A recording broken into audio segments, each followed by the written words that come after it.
नमस्कार दोस्तों, मैं राहुल उपाध्याय आपका अपने YouTube चैनल पर स्वागत करता हूं। तो दोस्तों, आज हम आपके सामने लेकर आए हैं भारतीय इतिहास के जितने भी यूपी ट्रिपल एस पैट में जितने भी टॉपिक दिए हुए हैं इतिहास के, वे सभी आपके सामने हम डिस्कस करेंगे। तो यहाँ पर जो है, पहले मैं आपको इसमें सिलेबस दिखा देता हूँ। देखिए, जो भारतीय इतिहास में दिए हुए हैं सिलेबस, तो आपको ये दिया हुआ है, एक तो सिंधु घाटी सभ्यता है, वैदिक संस्कृति है, और आपका जैन धर्म, बौद्ध धर्म है ना, मौर्य साम्राज्य, जहाँ की यहाँ पर जो सम्राट अशोक है, इससे ज़्यादा क्वेश्चन पूछे जाएंगे। गुप्त साम्राज्य, आपका हर्षवर्धन, राजपूत काल, मुगल काल, सल्तनत काल, मराठा, ब्रिटिश शासन का प्रभाव और स्वतंत्रता संग्राम। ये जितने भी टॉपिक हैं आपके 5 नंबर में हैं। ठीक है, ये 5 नंबर में आपको जो है ये टॉपिक दिए हुए हैं भारतीय इतिहास के। तो अब हम इसमें क्या करेंगे, यहाँ टॉपिक वाइज क्लास करेंगे। तो यहाँ पहले मैंने आपको पिछली वीडियो जो दी है वो संधि की दी है, तो जितने भी हिंदी में टॉपिक है वो भी मैं आपको कवर कराऊंगा, और जितने भी जीएस के टॉपिक दिए हुए हैं वो सभी आपको मैं कवर कराऊंगा। तो यहाँ पर जो है, आज मैं आपके सामने लेकर आया हूँ इतिहास की क्लास। ठीक है, तो जो इसमें हम टॉपिक पढ़ेंगे भाई, ये टॉपिक पढ़ेंगे हम 2 टॉपिक, एक तो सिंधु घाटी सभ्यता और एक ये वैदिक सभ्यता। ठीक है, बहुत ही आसान भाषा में हम देखेंगे ताकि हमें सब चीज़ें समझ में आए। देखो, टॉपिक वाइज पढ़ रहे हैं, जो जो टॉपिक दिए हुए हैं उसी के हिसाब से हम चलेंगे ताकि हम अच्छा कर सकें एग्ज़ाम में। ठीक है, तो स्टार्ट करते हैं भाई। यहाँ पर देखिए, ये जो पहले हम इसका बिल्कुल बेसिक जानेंगे कि भाई इतिहास किसे कहते हैं। तो ये जो इतिहास है, ये इत प्लस है प्लस हाथ से मिलकर बना हुआ है। ठीक है ना, यहाँ पर इतिहास का जो शब्द है ये पूछ लेता है किस भाषा का शब्द है, या तो ग्रीक भाषा आ जाएगा या यूनानी भाषा का शब्द है। इतिहास किस भाषा का शब्द है? यूनानी भाषा का शब्द है। इतिहास के जनक यानी कि फादर ऑफ हिस्ट्री किसको कहा जाता है? हेरोडोटस को कहा जाता है। ठीक है, क्योंकि इन्होंने एक पुस्तक लिखी थी हिस्टोरी का, तो यहाँ पर इसको इनका फादर कहा जाता है। ठीक है, ये चीज़ आपको ध्यान रखनी है, 1 लाइनर में क्वेश्चन पूछ लिए जाते हैं। इसके बाद में आगे बात कर लेते हैं भाई इतिहास के विभाजन की। देखो, इतिहास को ये जो डिवीज़न ऑफ हिस्ट्री है, यानी इसको 3 पार्ट्स में डिवाइड किया हुआ है। एक तो है प्राग ऐतिहासिक काल, जिसके साक्ष्य नहीं मिले हैं, ना ही कोई लिखित प्रमाण है। ठीक है, ये बस अंदाज़ा लगाया गया है, जो इतिहासकारों ने इसका अंदाज़ा लगाया है। दूसरा क्या है, यहाँ पर आद्य ऐतिहासिक काल है, इसके साक्ष्य मिले हैं लेकिन पढ़े नहीं गए हैं। पता नहीं किस तरीके की लिपि थी, है ना, तो स्टार्टिंग में हिंदी नहीं थी, तो पता नहीं किस किस तरीके की लिपि में वो लिखे गए हैं। तो आद्य ऐतिहासिक काल में जितने भी साक्ष्य मिले हैं वो पढ़े नहीं गए हैं। ऐतिहासिक काल में क्या है, साक्ष्य भी मिले हैं और ये पढ़े भी गए हैं। ठीक है ना, तो इसको 3 भागों में इतिहास को डिवाइड कर रखा है हमने, प्राग ऐतिहासिक काल, आद्य ऐतिहासिक काल और ऐतिहासिक काल, और इसी पार्ट से बांट के हम इसको पढ़ते हैं। अब यहाँ पर देख लेते हैं, ये जो प्राग ऐतिहासिक काल है इसको 3 भागों में डिवाइड किया हुआ है। देखो, ये जो पहला ही प्राग ऐतिहासिक काल है इसको भी 3 भागों में डिवाइड किया हुआ है। तो एक ये पुरापाषाण काल है, इसमें मध्यपाषाण काल है, और इसमें क्या है, नवपाषाण काल है। तो यहाँ पर पुरापाषाण काल में देखते हैं कि ये क्या था। यानी कि देखो, पुरापाषाण काल में ये है कि भाई अज्ञात समय से, यानी कि जब से हमें पता नहीं था, अननोन से, और ये आपका 10,000 BC ईसा पूर्व तक। ठीक है, तो यहाँ पर हमने ये माना है मध्यपाषाण काल का, इसका ये समय 10,000 से 4,000 BC है ना। नवपाषाण काल का फिर ये 4,000 से 2,500 BC तक है। ठीक है ना, इसके बाद में हम आगे चलते हैं। ये जो आद्य ऐतिहासिक काल है, आद्य ऐतिहासिक काल, इसमें क्या होता है, इसे भी 2 भागों में हमने डिवाइड किया हुआ है। कितने भागों में? 2 भागों में। पहला है आपका सिंधु घाटी सभ्यता, सिंधु घाटी सभ्यता का, और दूसरा है आपका वैदिक सभ्यता। हम इनमें ही पढ़ते हैं इसको। जैसे आपका ये ऋग्वेदिक काल है ना, ऋग्वेदिक काल, इसको ये वैदिक सभ्यता को माना जाता है। इसके बाद में यहाँ पे देख लेते हैं जो भारतीय इतिहास है, भारतीय इतिहास, इसमें यहाँ ये जो ऐतिहासिक काल है, ऐतिहासिक काल, इसको भी 2 भागों में डिवाइड किया हुआ है। अब देखो, ये जो ऐतिहासिक काल है इसमें हम मध्यकालीन पढ़ते हैं और इसमें हम आधुनिक पढ़ते हैं। और जो ऊपर का हमने देखा प्राग ऐतिहासिक और आदि ऐतिहासिक, वो आप ये कह सकते हो कि वो क्या है, प्राचीन हिस्ट्री है ना। तो एंसेंट हिस्ट्री है, उसमें जो है 2 काल हैं, और ये जो लास्ट का ऐतिहासिक काल है इसे हमने 2 भागों में डिवाइड किया हुआ है। एक तो मध्यपाषाण काल और दूसरा कौन सा है, आधुनिक भारत है। ठीक है, मॉडर्न हिस्ट्री जिसको हम कहते हैं, जो 1707 से 1947 तक जिसको हम पढ़ते हैं, जिसमें हमारे जो स्वतंत्रता सेनानी हैं जिन्होंने बहुत सारे आंदोलन किए हुए, ठीक है, उसके बारे में। मध्यकालीन में यहाँ देखो मोहम्मद बिन कासिम से और औरंगजेब की मृत्यु तक पढ़ेंगे। 1707 में किसकी मृत्यु हुई थी? औरंगजेब की, ठीक है, ये भी डेट पूछ लेता है, ठीक है। तो यहाँ पर जो है अभी हाल फिलहाल हमारा क्या टॉपिक है? हमारा टॉपिक है सिंधु घाटी सभ्यता और वैदिक सभ्यता। तो इससे पहले हम थोड़ा सा बेसिक जान रहे हैं, क्योंकि कहानी का पीछे से अगर हमें पता होगा तो बहुत ही अच्छा होगा, क्योंकि हम डायरेक्ट उस टॉपिक को एकदम से नहीं पढ़ सकते, ठीक है ना। तो यहाँ पर हम देखते हैं मानव का विकास। मानव का विकास कैसे हुआ है? मानव का विकास का सिद्धांत दिया था चार्ल्स डार्विन ने। किसने दिया है? चार्ल्स डार्विन ने दिया है ना। इनकी एक बुक है ओरिजिन ऑफ स्पीसीज, ये 1859 में लिखी गई है। आदि मानव का जन्म 40 लाख वर्ष पूर्व माना गया है ना। ये अंदाज़ा है, 40 लाख वर्ष पूर्व माना गया आदि मानव। पहले मानव क्या हुआ करता था? आदि मानव। तो यहाँ पर मानव का वैज्ञानिक नाम पूछ लेता है, ये सभी को पता होगा, होमो सेपियंस है। पूरा पाषाण काल, इसको ओल्ड स्टोन एज कहते हैं। पाषाण काल का सबसे पहले जो अध्ययन किया था वो ये व्यक्ति थे, रॉबर्ट ब्रूस ने। कब किया? ये 1863 में, ठीक है। ये तो बहुत बाद में है। इसके बाद में बात कर लेते हैं, यहाँ पर जो ये काल है, पत्थर का सर्वप्रथम प्रयोग हो गया जहाँ पर। शिकार का अल्प ज्ञान था, यानी कि शिकार करना नहीं आता था। ये कच्चा मांस खाते थे, क्योंकि आग के बारे में इन्हें पता नहीं था, है ना। धीरे धीरे फिर इनको आग का आविष्कार भी किस में माना जाता? पूरा पाषाण काल में। तो धीरे धीरे इन्हें आग का पता चला, फिर आग जलने के बाद में फिर जो है इन्होंने पकाना शुरू करा, ठीक है। तो इस तरीके से यहाँ पर पहले पूरा पाषाण काल में अगर आपसे पूछे तो कैसा मांस खाते थे? कच्चा मांस, क्योंकि भोजन ही यही था इनका, ठीक है। शिकार का अल्प ज्ञान था, जो मिल जाता वो खा लेते थे। इसके बाद में मध्य पाषाण काल में थोड़ा सा चेंजिंग हुआ, इसे लघु पाषाण काल भी कहा जाता है। क्या कहते हैं? लघु पाषाण काल कहते हैं इसको, ठीक है। तीर कमान का प्रयोग किया, यानी कि शिकार के लिए इन्होंने अब थोड़ा थोड़ा एफर्ट्स लगाने शुरू किए। इसके बाद में शिकार का पूर्ण ज्ञान हो गया इनको, है ना, कि किस तरीके से शिकार किया जाता है। तो तीर कमान से ये लोग क्या करते थे? शिकार करते थे। पशु पालना शुरू कर दिया इन्होंने। पशुपालन के साक्ष्य कहाँ से मिले हैं? साक्ष्य का मतलब होता है एविडेंस या सबूत। तो ये कहाँ से मिले? एमपी से। आदमगढ़ एक जगह पड़ती है एमपी में, ठीक है, वहाँ से इन्हें पशुपालन के साक्ष्य मिले हैं।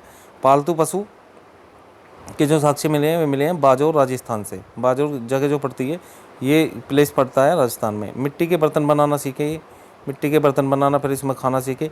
इसके साक्ष्य कहाँ से मिले हैं मिट्टी के बर्तन के? ये मिले हैं उत्तर प्रदेश से, इलाहाबाद से, ठीक है ना। तो ये साक्ष्य भी पूछ ले जाते हैं कि कौन सी जो चीज़ है, कौन से जो एविडेंस है वो कहाँ से मिले हैं, तो ये भी आपको ध्यान रखना है। तीसरे नंबर पर हम आते हैं दोस्तों, नवपाषाण काल। इसको बोलते हैं न्यू स्टोन एज। यहाँ पर देखो कृषि के साक्ष्य मिलने लगे, इन्होंने कृषि करना शुरू कर दिया। पूजा के साक्ष्य मिले हैं, पूजा भी करते थे लोग। पहिए का आविष्कार यहीं पर हुआ है नवपाषाण काल में। बहुत इंपॉर्टेंट है, पूछा जाता है कि पहिए का आविष्कार किस काल में हुआ है, तो आप क्या आंसर दोगे? नवपाषाण काल। अगर आपसे आग का आविष्कार पूछ ले कहाँ हुआ है, तो वो हो जाएगा पुरापाषाण काल, ठीक है। इस तरीके से आपको ये ध्यान रखना है। इस काल में छोटे पत्थर, जिन्हें माइक्रोलिथ कहते हैं, का सबसे ज़्यादा प्रयोग हुआ, ठीक है। छोटे पत्थरों का सबसे ज़्यादा इन्होंने प्रयोग करा। तांबे की खोज हुई है सबसे पहले, ठीक है। आपसे ये कह ले कि जो प्राचीन इतिहास है उसमें सबसे पहले खोज किसकी हुई है, तो आपको ऑप्शन देगा, भाई तांबा दे सकता है, आपको जो है लोहा देगा, और आपको कांसा देगा। तो इस तरीके के ऑप्शन आपको देगा, तो आपको तांबा लगाना है, ना कि लोहा, ठीक है। लोहे की बाद में खोज हुई है। शिल्प का प्रयोग हुआ है, यूज टू क्राफ्ट। मनुष्य की ने सबसे पहले किसका प्रयोग करा है? तांबे का प्रयोग करा है। तांबे के बाद में फिर भैया करा है कांसे का। कांसा बोलते हैं ब्रोंज को, ये मेडल वगैरह दिए जाते हैं ना, ब्रोंज, उसको ब्रोंज मेडल, ठीक है, तो उसे बोलते हैं कांसा। और फिर लोहे का। तो पहले नंबर पे आगे आ जाएगा आपका तांबा, दूसरे पे आ जाएगा कांसा, और तीसरे पे आ जाएगा लोहा। इसके बाद बात कर लेते हैं पाषाण काल के कुछ प्रमुख स्थल। और भी इसमें स्थल हैं, जैसे कृषि के साक्ष्य कहाँ से मिले? कोल्डिवाहा से। ये कहाँ पड़ता है? प्रयागराज।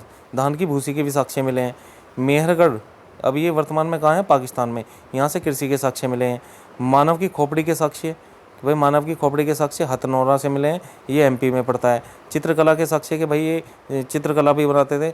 भाई ऐसी तो कोई शैली नहीं थी इनकी, तो ये जैसा इनको लगता था ये मिट्टी पे ही उंगली से बना देते थे। तो भीम के बेद का मध्य प्रदेश से मिले हैं, ठीक है, या पत्थरों पे बनाते थे। औजार के साक्ष्य मिले हैं मिर्ज़ापुर से, कि औजार भी प्रयोग करते थे अपना जो है कुछ भी बनाने के लिए। इसके बाद में बात कर लेते हैं भाई सिंधु घाटी सभ्यता। अब देखो, अब हम बात करते हैं, अब अपने टॉपिक पे हैं। तो इससे पहले भी टॉपिक ऐसा नहीं है भाई ये दे रखा, तो इससे जो जुड़ी बातें हैं वो भी पूछेगा आपसे एग्जाम में, तो इसलिए मैं बेसिक से ही इसको क्लास को आपको करवा रहा हूँ। जैसे सिंधु घाटी सभ्यता का परिचय है, तो ये सिंधु घाटी सभ्यता क्या है, इसके अन्य नाम और भी हैं भाई। हड़प्पा सभ्यता भी इसी को कहते हैं, कांस्य सभ्यता इसको कहते हैं, प्रथम नगरीय सभ्यता भी इसको कहा जाता है, और सरस्वती सभ्यता के नाम से भी इसको जाना जाता है, सिंधु घाटी सभ्यता को। यहाँ पर पहली बार 1826 में चार्ल्स मैसन ने इसकी खोज की थी, सिंधु घाटी सभ्यता की। 1856 में कनिंघम ने सर्वेक्षण किया इसका, ठीक है। 1856 में बर्टन बंधुओं ने हड़प्पा सभ्यता की सूचना सरकार को दी है, ठीक है। इसके बाद में बात करते हैं, यहाँ पर देखिए पवित्र पशु यहाँ पर क्या माना गया, कुबड़ वाला बैल, या कुबड़ वाला आपको सांड भी मिल सकता है, ठीक है, बुल। इसके बाद में बिजनेस क्या था इनका, आयात और निर्यात करना, ठीक है। अब ऐसे तो कोई बिजनेस नहीं था भाई, कंपनी कर रहे हैं और ये किसी चीज़ का प्रोडक्शन कर रहे हैं, तो जो जिस पे चीज़ होती थी उसका ये आयात और निर्यात करते थे। समय काल इसका है 2500 से 1750 BC ईसा पूर्व। सबसे पहले प्राचीन नगर कौन सा माना गया, भिरडाना, ये कहाँ पड़ता है, हरियाणा में। 2014 में खोजा गया 7500 BC पुराना, ठीक है ना, इसको माना गया। आकार इसका क्या है, त्रिभुजाकार, आकार कैसा है, इस तरीके का त्रिभुजाकार है, ट्रायंगल शेप है। इसके बाद में इसमें जो समाज होता था वो कैसा होता था, यानी कि किसकी चलती थी यहाँ पे समाज में, मात्रात्मक, ठीक है, माता वाला समाज है इसमें। लिपि क्या थी, भावात्मक, भाव चित्रात्मक, यानी कि अपने मन में जो भी भाव आया और उसके हिसाब से इन्होंने चित्र बना दिया, तो ये थी। पूजा क्या थी, पूजा किसकी करते थे, पशुपति की, मतलब ये एक महादेव की वो मानी जाती है, मातृ देवी की पूजा करते थे, ठीक है। तो मातृ देवी और पशुपति की ये पूजा करते थे। इसके बाद में बात कर लेते हैं, यहाँ पर सिंधु घाटी सभ्यता के और भी प्रमुख स्थल हैं, वे कौन कौन से हैं, है ना, सिंधु घाटी सभ्यता के प्रमुख स्थल। तो एक तो भाई साहब ये है हड़प्पा सभ्यता, इससे पूछा जाता है, बहुत इंपॉर्टेंट है, वेरी मोस्ट, आपको इसको लगा सकते हो। इसकी खोज किसने की थी, दयाराम साहनी ने, ठीक है, कई बार एग्जाम में आया हुआ है, इसको ध्यान से रखना, दयाराम साहनी ने। और 1921 में इसकी खोज हुई है, किस नदी के किनारे, रावी नदी के किनारे, ठीक है। ये सभी बातें मैंने आपको लिखी हुई है। मोहनजोदड़ो, ये अब वर्तमान में पाकिस्तान में है, इसकी भी खोज किसने की है, राखलदास बनर्जी ने, ठीक है, राखलदास बनर्जी, और अगले ही साल में यानी कि 1922 में। तो ये दो बहुत ज़्यादा इंपॉर्टेंट है भाई, आपको दोस्तों ध्यान रखना है, ये कई बार एग्जाम में पूछे गए हैं। इसके बाद में आगे बात कर लेते हैं, और देखो ये चांदू हाडो, ये भी वर्तमान में पाकिस्तान में है। तो हमने देखा भाई हड़प्पा है, मोहनजोदड़ो है, और ये चांदू हाडो है, ये तीनों ही बहुत ज़्यादा इंपॉर्टेंट है, और ये वर्तमान में कहाँ पर है, पाकिस्तान में। इसकी खोज 1934 में मजूमदार ने की थी, और सिंधु नदी के किनारे, ठीक है। धोलावीरा, इसकी खोज 1967 में लूनी नदी के किनारे RS विष्ट ने की थी। लोथल, गुजरात, इसकी खोज 1954 में भोगोर नदी के किनारे SR राव ने की थी। बनावली, ये वर्तमान में हरियाणा में है, इसकी खोज 1974 में सरस्वती ने नदी के किनारे RS विष्ट ने की थी। कालीबंगन है, यह वर्तमान में राजस्थान में है, 1953 में इसकी अमलानंद घोष ने खोज की थी घग्गर नदी के किनारे, ठीक है जी। ऐसे ही है। अब यहाँ पर देखिए रोपड़ पंजाब में पड़ता है, इसकी खोज करी है 1953 में सतलज नदी के किनारे YD शर्मा ने। एक ये राखी गढ़ी है हरियाणा में, इसकी खोज 1963 में हुई है ना, घग्गर नदी के किनारे। सुरकोटदा है, गुजरात में पड़ता है इस समय, इसकी खोज 1964 में सादीकोट नदी के किनारे और JP जोशी ने की है, ठीक है जी। तो ये आपको ध्यान रखने हैं। और यहाँ पर देखो मेन क्या है, आप तुम सोचोगे सबके आपको जिन्होंने खोज करी है वो सब ध्यान रखें, देखो ये ध्यान रखोगे तो ज़्यादा बेस्ट है, नहीं तो आप स्टार्टिंग के 3 से 4 आपको याद रखने हैं। जैसे मैंने हड़प्पा सभ्यता बताई आपको, इसके बाद में मैंने आपको मोहनजोदड़ो, और ये आपका जो है चांदुवाड़ो, ये आपको ध्यान रखने हैं। अब यहाँ पर देखते हैं अन्य स्थल कौन से हैं, अदर प्लेसेस और भी हैं भाई। पाकिस्तान में अमरी, कोटदीजी, गनेरीवाल, ये सबसे बड़ा स्थल है, ठीक है। गनेरीवाल क्या है, सबसे बड़ा स्थल है। हरियाणा, बालू भगवानपुरा, मीनाथल, कुनाल, ये सब हरियाणा के कुछ प्रमुख अन्य स्थल और हैं। वे प्रमुख हमने देख लिए, अन्य स्थल इसी से जुड़े हैं। राजस्थान में वालथली और कर्णपुरा, ठीक है ना। तो ये अन्य स्थल हैं जो मैंने यहाँ पे लिख दिए हैं। और यहाँ पे देखो गुजरात के हैं, इसको भी आपको ध्यान रखना है। उत्तर प्रदेश के सोनाली उल्लास। अब आ जाते हैं हड़प्पा सभ्यता में, इसके बारे में जान लेते हैं भाई हड़प्पा सभ्यता क्या है। तो यहाँ देखो ये 5 किलोमीटर परिधि में फैला हुआ है, ठीक है। 5 किलोमीटर परिधि में फैला हुआ था हड़प्पा सभ्यता। ग्रिड पद्धति से बना था, ग्रिड सिस्टम सिटी है। सब दफनाने के साक्ष्य यहाँ से मिले हैं हड़प्पा सभ्यता से। कपास की खेती के साक्ष्य मिले हैं भाई। कपास की खेती सबसे ज़्यादा कहाँ होती है? काली मिट्टी में कपास की। इसको वाइट गोल्ड कहते हैं भाई, इसको ध्यान रख लेना। फसलों में वाइट गोल्ड किसे कहा जाता है? कपास को। अगर आपसे मेटल में पूछ ले किसको कहते हैं तो प्लेटिनम। ठीक है, ये सब ध्यान रखना है। मुद्रा बनाने की सेलखड़ी यहाँ पे मिली है कि मुद्रा किस तरीके से बनती है। अब यहाँ पर आ जाते हैं मोहनजोदड़ो। मोहनजोदड़ो इंपॉर्टेंट है भाई, इसका अर्थ कई बार पूछा गया है। क्या होता है? मृतकों का टीला। मोहनजोदड़ो का अर्थ क्या है? मृतकों का टीला। इसके बाद में सर्वाधिक जनसंख्या और दूसरा सबसे बड़ा स्थल ये है। विशाल अन्नगार मिले हैं यहाँ से, विशाल स्नानगार मिला है, बड़ा स्नानगार। हड़प्पा की जुड़वा राजधानी इसको कहा जाता है। बुने कपड़ों के साक्ष्य मिले हैं कि लोग बुने कपड़े पहनते थे। दाढ़ी वाले महादेव मिले हैं। कांसे की नर्तिका मिली है, मतलब नृत्य करती एक मूर्ति मिली है यहाँ पर, कांसे की, ब्रोंज की बनी हुई। तो मोहनजोदड़ो से ये सब चीज़ें प्राप्त हुई हैं। इसके बाद में आगे बात कर लेते हैं चांदूहाड़ो। चांदूहाड़ो भी इंपॉर्टेंट है। यहाँ से क्या पूछता है? यहाँ से ये वाला इंपॉर्टेंट है भाई पॉइंट। ठीक है, अभी बताएंगे इसके बारे में। एक तो मनका बनाने का कारखाना यहाँ से मिला है। वर्काकार ईंटें मिली हैं जिसका ये यूज़ करते थे घर वर बनाने में। बिल्ली का पीछा करते कुत्ते के पदचिन्ह मिले हैं कि बिल्ली का पीछे करते हुए कुत्ते के पदचिन्ह मिले हैं, ये साक्ष्य मिले हैं। सौंदर्य प्रसाधन का सामान मिला है, यानी कि ये जो आपका ये बिंदी, लिपस्टिक, इस तरीके की जो चीज़ें होती हैं जो उसकी होती हैं सौंदर्य को बढ़ाने के लिए, तो यहाँ पर जो है इसका ये सामान मिला है।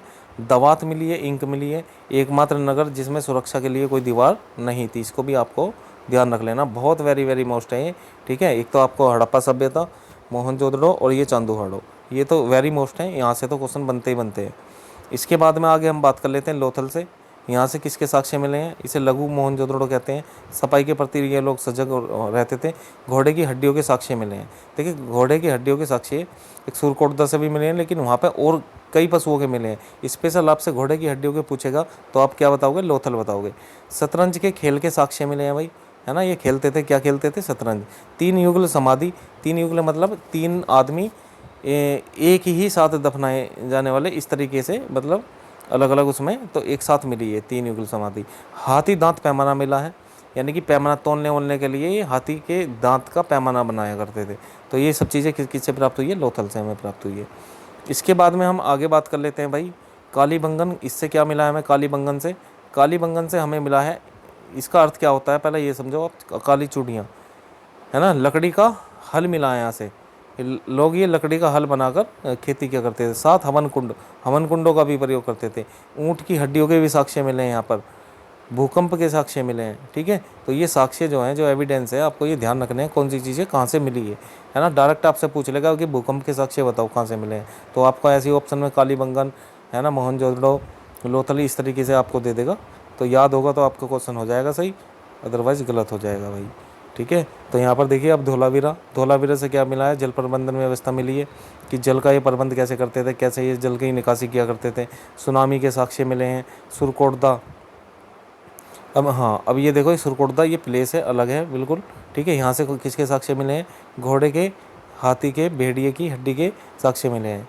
ठीक है, अभी हमने घोड़े की हड्डी देखी इसमें लोथल में। अब यहाँ पर सुरकोटदा से घोड़े, हाथी और भेड़िए तीनों की अगर पूछेगा तो सुरकोटदा हमें आंसर देना है। पत्थर की किलाबंदी, यानी कि किलाबंदी करते थे चारों तरफ से, तो उसके साक्ष्य हमें सुरकोटदा से मिले हैं। अब यहाँ पर बात कर लेते हैं बनावली। बनावली से क्या मिला है? हाथी दांत मिला है एक तो, कंघी मिली है, कंघी का भी प्रयोग करते थे, जौ के दाने मिले हैं कुछ। ठीक है, ये कहाँ से मिले हैं भाई? ये मिले हैं बनावली से।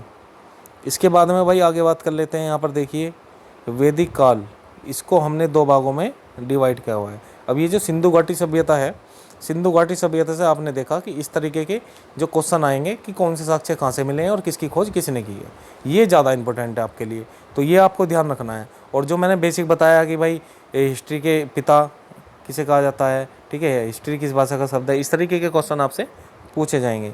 तो यहाँ पर वैदिक काल है, 2 भागों में इसको डिवाइड किया हुआ है। एक तो पूर्व वैदिक काल है जिसे हम ऋग्वेदिक काल के नाम से भी जानते हैं।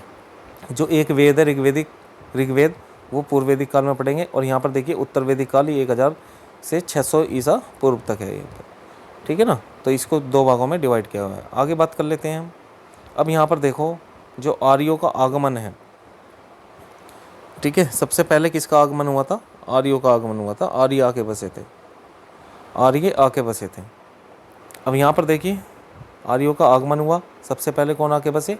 आर्य आकर बसे हैं, मतलब रहने लगे। आर्यों को संस्कृत में क्या माना जाता है भाई? श्रेष्ठ माना जाता है।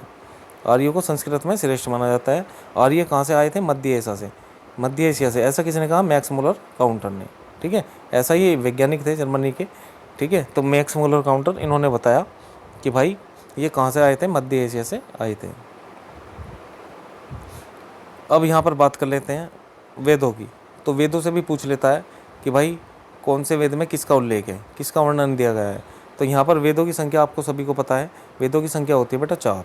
कितनी होती है? 4 संख्या होती है। कौन कौन सी होती है? होती है जी, एक तो होती है आपका ऋग्वेद, एक होती है आपकी सोमवेद, एक होती है यजुर्वेद और एक होता है अथर्ववेद। 4 प्रकार के वेद होते हैं। तो बात कर लेते हैं पहले वेद की। पहला वेद कौन सा है? Rigveda. Very very most important, Rigveda. Rigveda क्या है? सबसे प्राचीन वेद है भाई। प्राचीन का मतलब होता है सबसे पुराना वेद। इसका संकलन करता कौन है? जिसने इनका संकलन किया है? कृष्ण देवपायन या वेद व्यास। आप ध्यान रख लेना, ठीक है, वेद व्यास। कितने मंडल हैं इसमें? तो इसमें 10 मंडल हैं और 1028 क्या हैं? सूक्त हैं। 10 मंडल 1028 क्या है इसमें? सूक्त हैं। अब भाई इसमें मंडल में जो प्रमुख है वे पूछ लेता है कि कौन से मंडल में किसका वर्णन है ना। अगर ज़्यादा डिटेल पूछना चाहेगा तो तीसरे मंडल में किसका उल्लेख है? गायत्री मंत्र का उल्लेख है। तीसरे मंडल में किसका उल्लेख है? गायत्री मंत्र का उल्लेख है। जो भी ये ओम भूर्भुवः जो ये गायत्री मंत्र है, इसका उल्लेख कौन से मंडल में? तीसरे मंडल में। आपका चौथे मंडल में कौन सा है? कृषि के बारे में दिया हुआ है। 7वें मंडल में 10 राजाओं का फेमस युद्ध है, ठीक है। 10वें मंडल में क्या है? आपकी वर्ण व्यवस्था है। वर्ण व्यवस्था यही है भाई, क्षत्रिय, राजपूत, इस तरीके की जाति बिरादरी को बांटा गया है इसमें ऋग्वेद में, ठीक है ना। तो ऋग्वेद में जो जाति को बांटा गया है वो कौन से मंडल में बांटा गया है? 10वें मंडल में, ठीक है। ब्राह्मण, राजपूत, क्षत्रिय, इस तरीके से। इसके बाद में हम बात कर लेते हैं दूसरे वेद की, सोमवेद। तो इससे क्या पूछा जाता है कि भाई संगीत का वर्णन किस में है? सोमवेद में। संगीत का वर्णन किस में है? सोमवेद में। स्वरों का पहला प्रयोग सोमवेद में हुआ है। जो स्वर हैं जिसे वोवेल्स कहते हैं, इसका सबसे पहले प्रयोग किस में हुआ है? सोमवेद में हुआ है। इस बात को भी आपको ध्यान रखना है। इस वेद के संकलनकर्ता कौन है? भरत मुनि। कौन है भाई? भरत मुनि थे इस वेद के संकलनकर्ता। अब बात कर लेते हैं भाई यजुर्वेद की। इसमें कर्मकांडों का वर्णन है। यह एकमात्र ऐसा वेद है, देखो इसको ध्यान रख लेना, गद और पद दोनों में लिखा गया है। और इसके संकलनकर्ता कौन है? विश्वामित्र हैं। विश्वामित्र इसके संकलन करता है। तो यजुर्वेद। आपसे बस ऐसे कहेगा कर्मकांडों का वर्णन बताओ किस वेद में है? यजुर्वेद में। याद रखना है, गद और पद का दोनों में लिखा गया वेद कौन सा है? यजुर्वेद है, ठीक है। इसको आपको ध्यान रखना है। संकलन करता इतना पूछा नहीं जाता, फिर भी मैंने यहाँ पे लिख दिया है। इसके बाद में आगे बात कर लेते हैं जो हमारा लास्ट वेद है, चौथा वेद, जिसे हम अथर्ववेद कहते हैं। सबसे लोकप्रिय वेद यही है। सबसे लोकप्रिय वेद यही वेद है। इसमें जादू टोना, वशीकरण, औषधि के बारे में लिखा गया है भाई। जादू टोना, वशीकरण, औषधि के बारे में दिया हुआ है इसमें, ठीक है जी। इस वेद में कन्या जन्म पर क्या होती थी? निंदा की जाती थी इस वेद में। अगर कन्या जन्म लेती थी तो इस वेद में क्या होता था? निंदा की जाती थी। इस वेद के संकलनकर्ता कौन है? विश्वामित्र हैं इस वेद के भी संकलनकर्ता। तो भाई ये हमारे टॉपिक थे दोनों जो हमने इस वीडियो में कवर करें। एक तो सिंधु घाटी सभ्यता, इसमें हमने पहले बेसिक देखा, बेसिक के बाद में सिंधु घाटी सभ्यता के बारे में पढ़ा, कौन से साक्ष्य कहाँ से प्राप्त हुए हैं, ये सब चीज़ें, किसी ने किसकी खोज करी है, किस नदी के किनारे की है, ठीक है। और हमने ये 4 वेदों के बारे में जाना। बहुत ही मोस्ट इम्पोर्टेंट है, बहुत मोस्ट इम्पोर्टेंट है, क्योंकि यहाँ पर देखो ये जो मैंने टॉपिक लिखे हुए हैं, जो स्टार्टिंग के टॉपिक हैं, ये सारे के सारे मैंने आपके पैट के सिलेबस से लिखे हुए हैं और इन सबको कवर कराऊंगा, है ना। तो कभी कोई से सब्जेक्ट की, कभी कोई से सब्जेक्ट की, इस तरीके से वीडियो करा कर, ठीक है, मैं आपको डालता रहूँगा और इसकी एक प्लेलिस्ट बना दूंगा। तो आप उस प्लेलिस्ट से जाकर अपना ये जो सिलेबस है, पैट का सिलेबस, आप ये पूरा कर सकते हैं, है ना। ज़्यादा ये टॉपिक दिए हुए हैं, बस टॉपिक, ये बहुत अच्छी बात है कि खोल के इन्होंने टॉपिक दिए हुए हैं ताकि हमें आसानी हो जाएगी, उसी टॉपिक को हम पढ़ सकें, है ना, एग्ज़ाम के लिए। तो ये भाई इस तरीके से यहाँ पर देखो, कोई यहाँ पे टाइम वेस्ट नहीं है, बिल्कुल हम यहाँ पे जो टॉपिक लेकर आ रहे हैं उसी के बारे में डिस्कस कर रहे हैं। तो ये मेहनत आप ही के लिए है। तो यदि आपको ये जो वीडियो अच्छी लगी है तो आप जो है वीडियो को लाइक करें, और जो हमारे चैनल पर नए हैं वो चैनल को सब्सक्राइब कर लें, क्योंकि यहाँ पर पैट का जो सिलेबस है हिंदी और जो जीके का है वो आपको यहाँ पर पूरा कंप्लीट कराया जाएगा, ठीक है ना। तो यहाँ पर टाइम वेस्ट नहीं है बिल्कुल भी। इस तरीके से मैं आपका जो है पीपीटी में बना के ला रहा हूँ, और ये आपको जो है पीडीएफ फॉर्म में आपको मेरे जो टेलीग्राम चैनल है वहाँ पर आपको ये PDF मिल जाएगी, टारगेट विद राहुल उपाध्याय के नाम से ही है, ठीक है ना। तो उसको आप ज्वाइन कर लेना, वहाँ पर आपको जो है इसकी भी पूरी PDF मिलेगी। तो आपका यहाँ पे देखो टाइम बचता है। आप जब ये वीडियो देख लोगे एक बार, तो उसके बाद में क्या होगा कि आप आराम से फिर बाद में इसको PDF को पढ़ सकते हो। ये फ्री ऑफ कॉस्ट आपको जो है वहीं पे मिल जाएगी। टारगेट विद राहुल उपाध्याय आप सर्च करेंगे तो टेलीग्राम ग्रुप है, उसमें आप जाके इसको डाउनलोड करके आराम से कभी भी पढ़ सकते हैं, ठीक है ना। ये टॉपिक है भाई इसको बनाने में आपको लिखना भी नहीं है ना। तो इसको बनाने में काफ़ी मेहनत लगी है, तो कोई बात नहीं है, इसमें आपका जो है ना तो टाइम वेस्ट है और आप जो है टॉपिक वाइज इन चीज़ों को कवर कर पाओगे, ठीक है। तो यदि आपको ये वीडियो अच्छी लगी है तो प्लीज़ लाइक करें, दोस्तों को शेयर करें। धन्यवाद, जय हिंद।